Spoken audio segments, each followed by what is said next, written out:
ここから清水先生にお願いします。じゃあ、お先生、願いします。よろしくお願いします。あ、まきり大丈夫。ここです。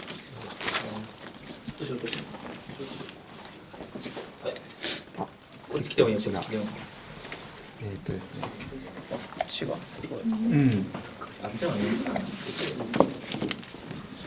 で、ちょっと肝臓は切ってしまったんですけど、こうやると、これ心臓で肝臓で、こいつ生殖腺になります。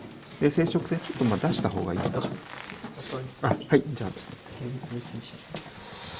どうがいいかな。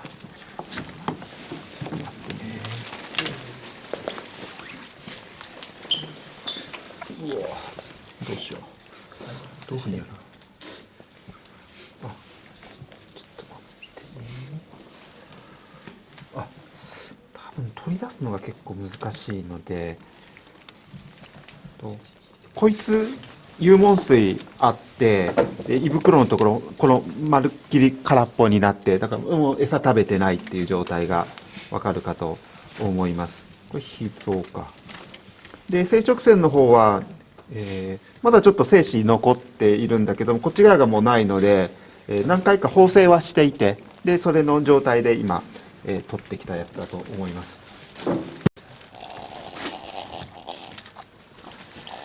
そうだよ。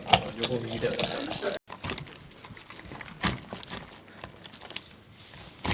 頭が取れました。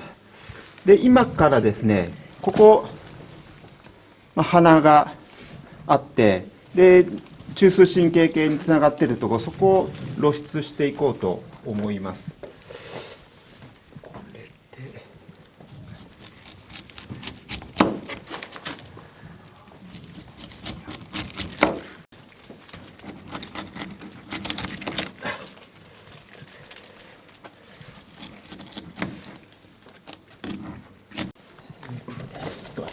でこれがなかなか。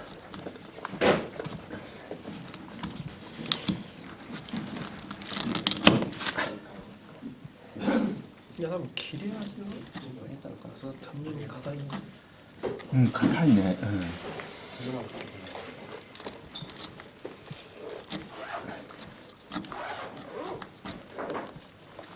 多分なる。はい。多分なる。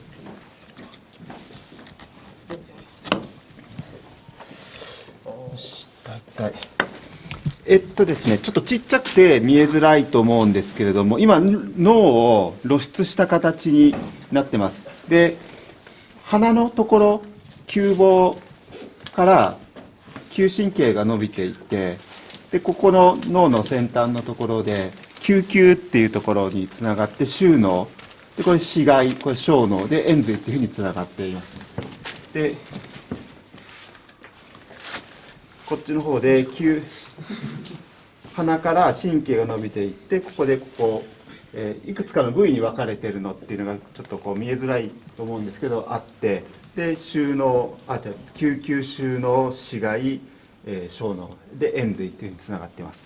でこれを出します。じゃあピンセットを、小さいやつをそれでも大丈夫です。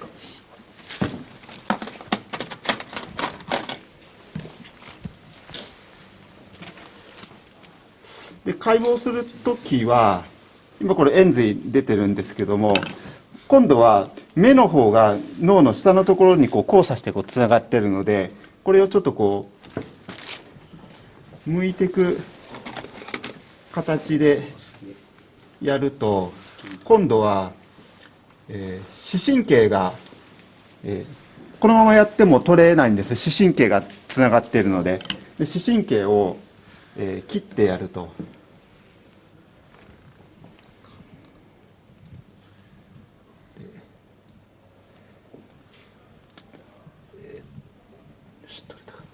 で視神経切ったはいいんですけど、次は今度鼻の神経が前でこうやってつながってるので取れないので、それをここで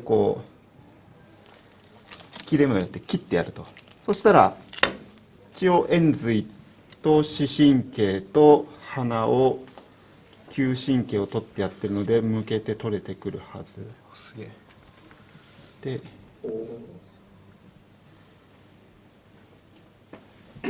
これをちょっと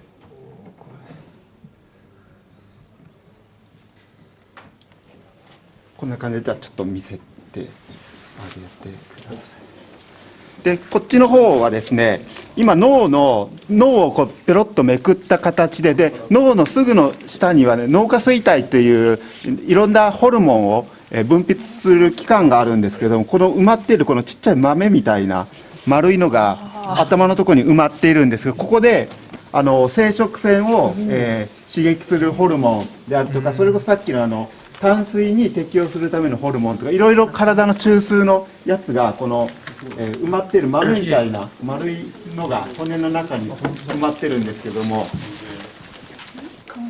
脳下垂体っていうので、ここにこう丸くこう埋まっている小さい器官、これがさまざまな体を、統制するホルモンを分泌する、脳下垂体になります。ここの埋まっているこの丸いこう豆みたいなこの器官につなぎます。でこれも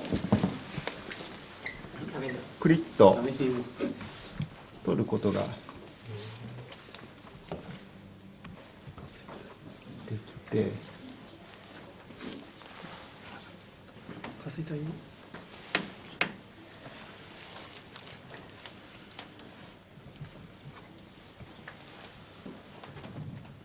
こんな感じで、この脳の下に本当だったらこれがここの下のところにあって、視床下部のところと神経でつながっているのと血管でこう情報を受け取って、さらに、末端の方に信号を送るっていうことになっています。